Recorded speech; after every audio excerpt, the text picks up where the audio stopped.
genius and a time of blood. A bastard child grows into a man, servant of kings, survivor in a land of assassins.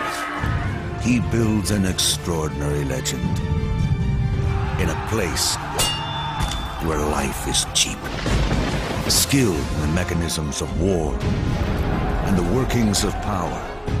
He creates the timeless masterpiece, the brilliant invention, and survives another day, veiled in secrecy, marked by genius, and driven by his own code of survival and success. A man for all seasons, and a mystery for the ages.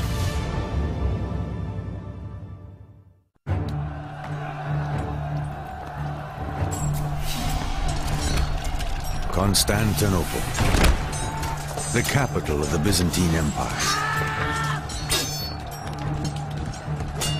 It stood as a symbol of Roman glory for more than 1,000 years.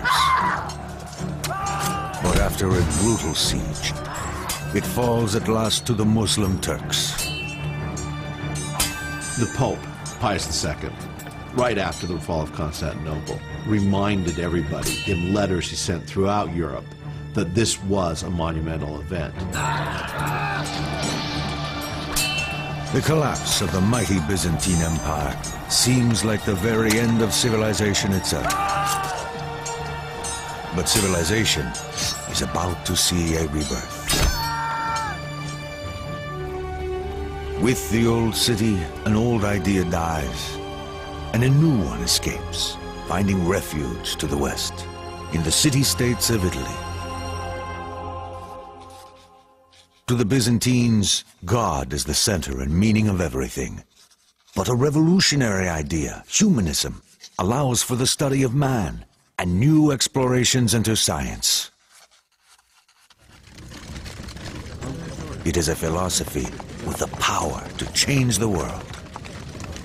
In studying God, we can study the theology and the philosophy of God. But in studying man, we can study biology, zoology, anthropology, technology, sciences of all different types. Humanism transferred man's focus to man.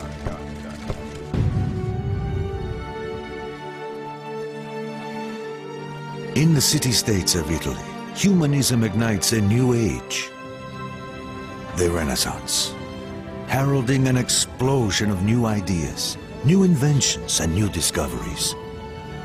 It is a time like no other. It's a nice time to be born as a really brilliant person.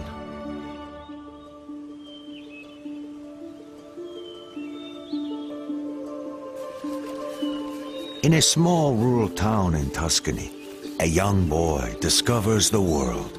Almost from the beginning, the mysteries of nature fascinating. He grew up in the countryside outside of Florence, and he seems to have been able to find all kinds of animals and plants and insects. But young Leonardo has no real place in the world, no future. He is the bastard child of a respected notary and a poor farmer's daughter. He lives in his father's house, while his mother is left to marry a man of her own class. His mother married, sometime after Leonardo was born, a local guy who is known through what seems to be a nickname, Attaccabriga, the fighter, the quarreler, the guy with the fists.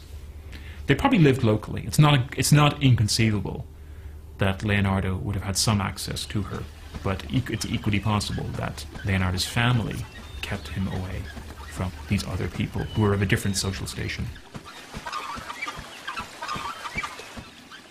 Young Leonardo enjoys a comfortable childhood with his father and stepmother. But because of his illegitimate status, his prospects look bleak. It's sort of like a second-class family membership. Legal offspring, obviously, are going to inherit the family estate, as well as follow the father into the family business. Leonardo was disqualified in some measure from that. Leonardo! Sì, madre. Torna a casa, immediatamente. Ma perché devi sempre fargli tutto un gioco? Destined for life as a tradesman, he cannot even take his father's name. He is known as Leonardo from Vinci. His family will spend no money on his formal education. You can sort of imagine what it must be like to have been considered illegitimate in an age when being illegitimate really meant something. There were, professions that were closed to you. You were constrained greatly by that, by something completely beyond your control. Faced with his illegitimacy, young Leonardo begins to develop a code to push beyond all expectations, past all obstacles. It will eventually propel him into the corridors of power and on to greatness.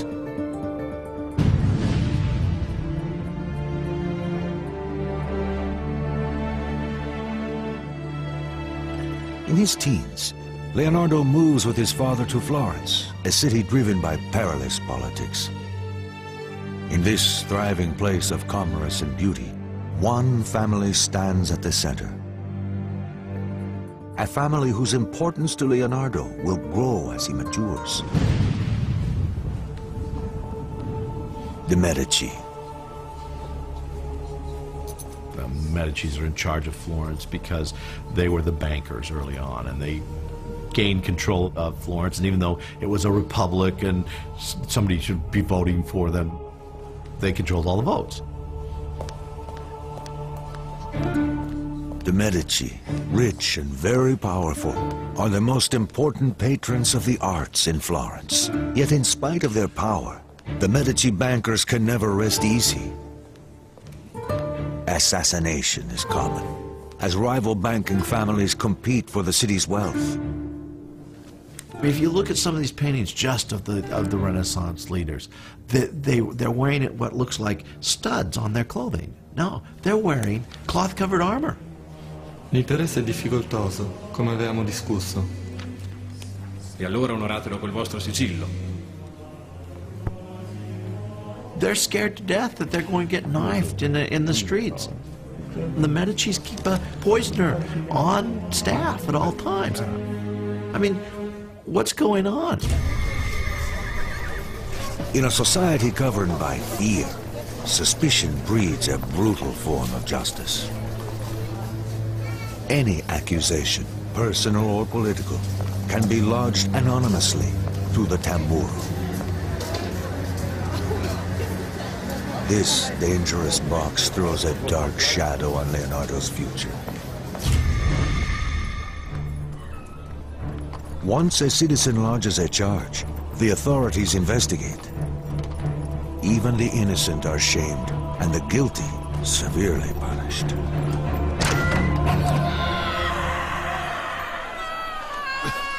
The sight of dead bodies executed in public is commonplace in a city like Florence, as it is throughout Italy. Leonardo lives in a time and place where life is cheap, particularly for the lower classes. He knows he must break free of his bastard status and earn a respectable position in society. And that means membership in the guilds. Florence is a city that is officially governed by the guilds. It's been that way since the end of the 13th century. The government of Florence is drawn from the most powerful guilds. The guilds are professional trade unions, but most are closed to a bastard like Leonardo. It seems quite clear that he didn't have any kind of formal schooling, which would have been the norm if he had been a legitimate child of his father rather than the illegitimate son that he was. For Leonardo, it is difficult to gain entry to even a lower non-professional guild. His one hope rests in his talent and the help of his father's well-placed friend. Tu devi essere Leonardo. Ti stavo aspettando. Tuo padre pensa che hai del talento.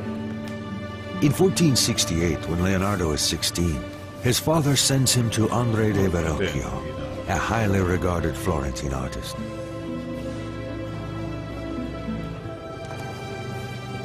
This is how you do things in Florence. You get referrals from your relations, your neighbors, your extended network of clients and friends.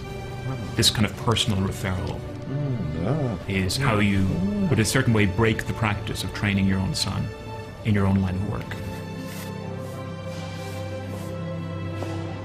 Verrocchio agrees to take Leonardo as an apprentice, to give him the experience he needs to one day gain admittance to a guild. Here, Leonardo first comes to understand the connection between art and power. The Medici, the ruling family of Florence, often commission paintings from Verrocchio. Verrocchio was certainly the person you would think of in Florence towards the end of the 15th century. You know, if you want a painting, you go to Verrocchio. As Leonardo becomes part of the workshop, he realizes he can push beyond his social limitations. His code emerges, stronger now. If circumstances hold you back, always find another way to achieve your goals.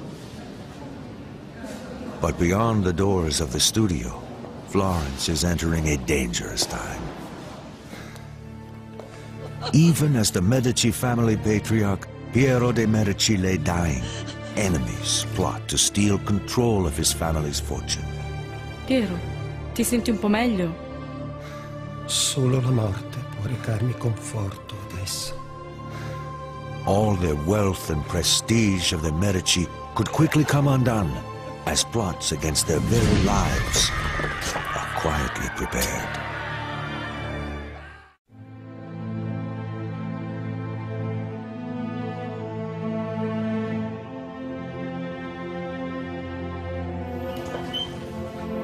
As young Leonardo da Vinci arrives in Florence to establish a career, Florence finds itself at the brink of violence.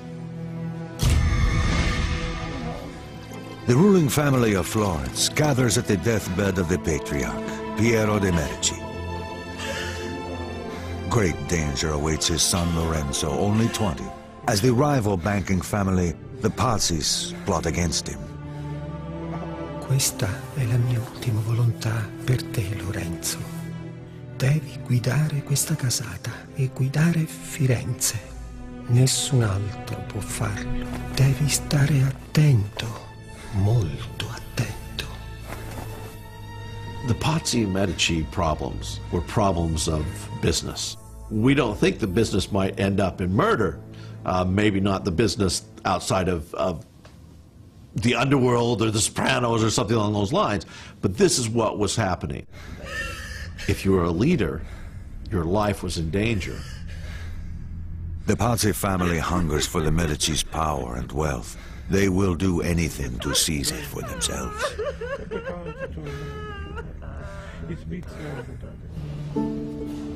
The young Leonardo is unaware of the political storms gathering around Florence.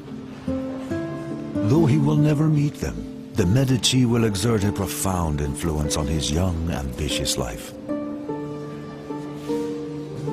In the studio, Leonardo works on, his code driving him to learn all he can, to excel beyond his teacher's expectations. His notebooks reflect the demands he makes on himself. The painter must develop all his skills, because there is no self-respect in doing one thing well and another badly. The Verrocchio workshop is active in all kinds of media, has command of technologies of different kinds. Not just painting, but painting on ceramics, marble sculpture, sculpture in bronze, other metallurgical enterprises, like the casting of cannons, the casting of bells. He joins Verrocchio at a crucial time. The maestro grapples with an incredible technological challenge.